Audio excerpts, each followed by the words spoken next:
Dad. Yeah, what was your dad like? I told you about No. my dad. Well, tell me what it was like just growing up in the house.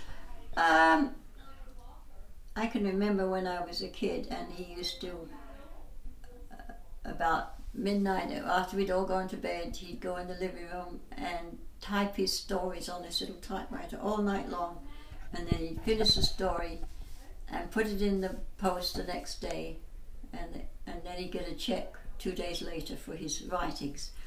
And he was a very quiet man, not much of a family man. We never went out together. Isn't it funny? We never went out together as a family. Ever? Never. And then when he died of cancer, and he got very sick, and he went to hospital, and he said goodbye. And the first time I ever kissed my father in all my life was when I said goodbye, and then he died the next day. No. That was strange. Yeah, he wasn't a family man at all. Well, did he talk to the family at Yeah. supper and stuff? The only one that he really doted on was John, because John was a little baby. He was only 2.5 when my father died. And he used to dote on John. I don't know why. No, he was a fairly good father. He used to give us some allowance every week, at 2 and 6, which was half a crown. He used to always give us our allowance to buy, candy with. Did he have money all the time, or was it No, tough? we were poor lots of times. If he didn't get his story in by the post the following day, we wouldn't get a check. Then we didn't have much money until the next time he wrote a story, and then he'd get the money. So sometimes we were poor, sometimes we had, quite a bit of money. Well, did he dress well? Yeah, dress well. He'd never go out without ironing a crease in his pants. He'd always used to iron his own pants in the morning and make a crease in them on the ironing board. He'd never go, and he was very aware that, I've got that picture of him, he always wore a hat, a trilby hat. He really fussy on his, himself. Well, where would he go? To the pub. Oh. So all the writers used to meet at the pub. Like Brighton, where we lived, it was full of, writers from the newspapers and the stories, and they all used to meet, because they used to write their stories at night, all night. I guess they'd talk about things all day. Yeah, and then they'd get together. Did he hang out with A.A. Milne at the? Oh yes, and at the bar. Oh yeah, and Walter Shute. He was a lot of big writers that were quite famous. Now they all got together. Well, did he ever help you with homework or show you what he was writing? No, nothing. Really? Nothing. Never did much at all for us kids.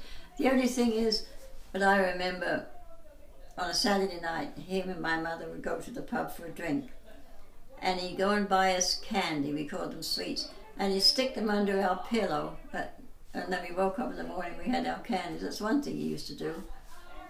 But no, he wasn't really a family man at all. I mean, he wasn't a cruel man or anything, but rather quiet man. A little bit like Don, yeah. He must have, to have those many thoughts in his head, he must have been thinking all the time. He must about stories, to think about. Oh my that God, many the stories. stories he wrote, unbelievable. Hundreds, thousands of stories, him and his father. Well, why did he write so much about science fiction? Was he? Oh, it wasn't all science fiction. It was Captain Justice was about a seafaring man. Oh. And he used to write detective stories. Oh no, he wrote all kinds of stories. I got a list of some of his stories somewhere. I don't know where they are. Did he ever talk about his dad? I don't think he hardly ever saw his dad or his mother. What about you? Did you ever see him? Once. I saw him once. And I think I saw his mother once. No, he wasn't he didn't have much to do with his family at all. He just had the one sister.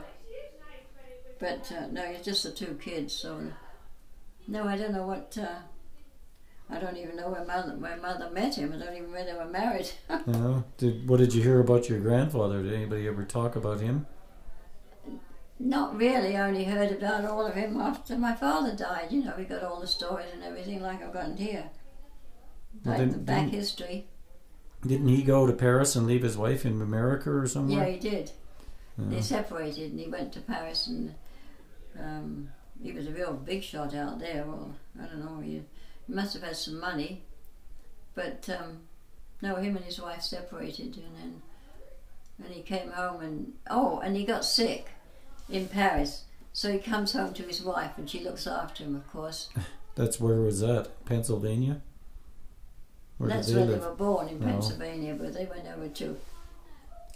My father was 11 years old when he came to England from the States, Pennsylvania. His dad must have brought him, did he? Yeah, his mum and dad and his sister, they all came. And they settled in England. He went to a really fancy St Paul's school, which is one of the aristocratic schools in England. Your He's dad very, did? very well educated, yeah. Your dad? Oh, yeah. So it was his sister. So he must have had They great must have had writing money. skills then. Oh, absolutely, yeah. But no, they were both. I mean, when you think of all the stories. Between the two of them. Well, when I remember I wrote that letter in the Albertan and mentioned it, and some guy wrote to me and sent me all that stuff.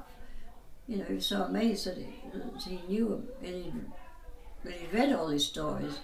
Well, there must be a bunch of relatives in the United States somewhere. You know, I bet. But then, you see, I think there was 2 sisters, but they never got married and had families. Oh. So there wouldn't be too many. Although Malcolm went over there one time and looked into the archives, and he said there's all kinds of Graydons over there. But whether they're related, I don't know. Well, did your mum ever get any money from any of his writings? She got one. She gave away all her rights or something, so she just got one payment for the those stories, The Avenger, that was on TV.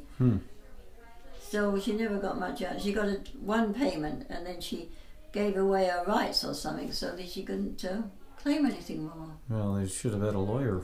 Yeah, The Avengers, you know, that was a famous story on TV.